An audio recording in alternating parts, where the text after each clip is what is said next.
Story Corner, presented by Jennifer.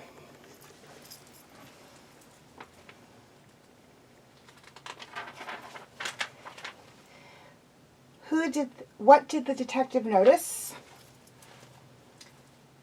Donato claimed to have kept someone from breaking in by barricading the door, but forgot that the door opened outward.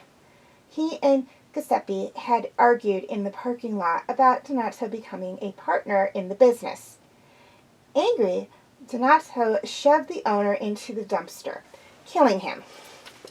Okay, for those of you who accurately deduced who the culprit was, very good job. For those of you who were a little off the mark, you have another chance coming up in our next mystery. The Thanksgiving Mess.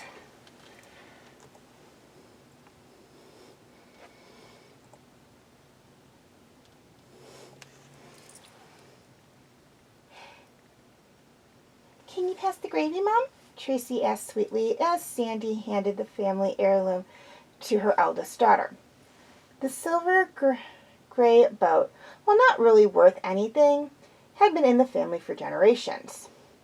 It had a lot of sentimental value, not just to Sandy, but to her entire family, which was what prompted the next question. So, have you decided who inherits the jug? You know, one day, Tracy asked, pouring gravy over her mashed potatoes. Sandy tried to hide her annoyance. Now that her children were adults, they often asked who would inherit this or that, the gravy boat in particular.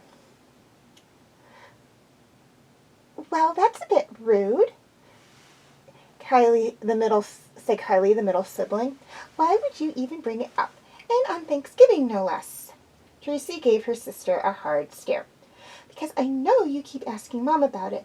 At least I'm asking in front of everyone and not going behind everyone else's back.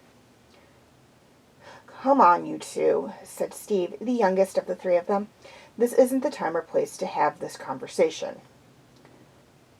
Well, that's rich coming from you, scoffed Kaylee. How many conversations have I had on the phone with you moaning that you should inherit the gravy boat? But you just proved my point. I talk about it at the appropriate time.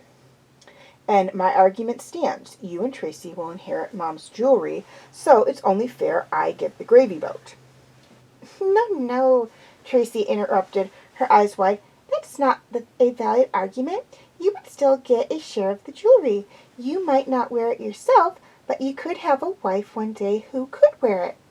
Enough, Sandy said firmly. Not another word about the boat. That night, after washing the dishes, Sandy put the polished gravy boat back on the sideboard where it had remained for years. All three of her children had traveled long distances to get to her house and were spending the night in their childhood bedrooms. Sandy headed down the hallway to her own room, passing Kaylee, who was in her bedroom listening to music and eating leftover pumpkin pie. Tracy was in another room. Her clothes were strewn everywhere. Sandy couldn't help but smile. Tracy had never kept her room clean when she was younger either. Steve was already asleep, having traveled the furthest. Was he tired or just upset about the gravy boat? And sulking? Sandy wondered. Early the next morning, Sandy woke to a terrible discovery. The gravy boat was missing. As everyone filed into the kitchen for breakfast, she confronted them. "Who took it?" Sandy said. "What?" Tracy asked. "The boat," Sandy cried. "It was stolen?" Kaylee asked. "Maybe someone broke into the house while we were asleep," Steve asked, bleary-eyed. "No one broke in," Sandy scoffed. "I know one of you took it, and I intend to find out who." Sandy headed to Kaylee's room first. It was clean and tidy, with the bed made. Sandy searched her suitcase. The boat wasn't there. She walked into Tracy's clothes-strewn room, where the bed was also made. Sadly, the boat was nowhere to be found. Steve's bed was still unmade, but his suitcase showed no sign of the boat. But as she turned back to the kitchen, Sandy knew just where it was. Who stole the gravy boat? Write down your answer in the comment section and tune in next time to Winter All Over the World, our very first Christmas mystery of the year for the answer.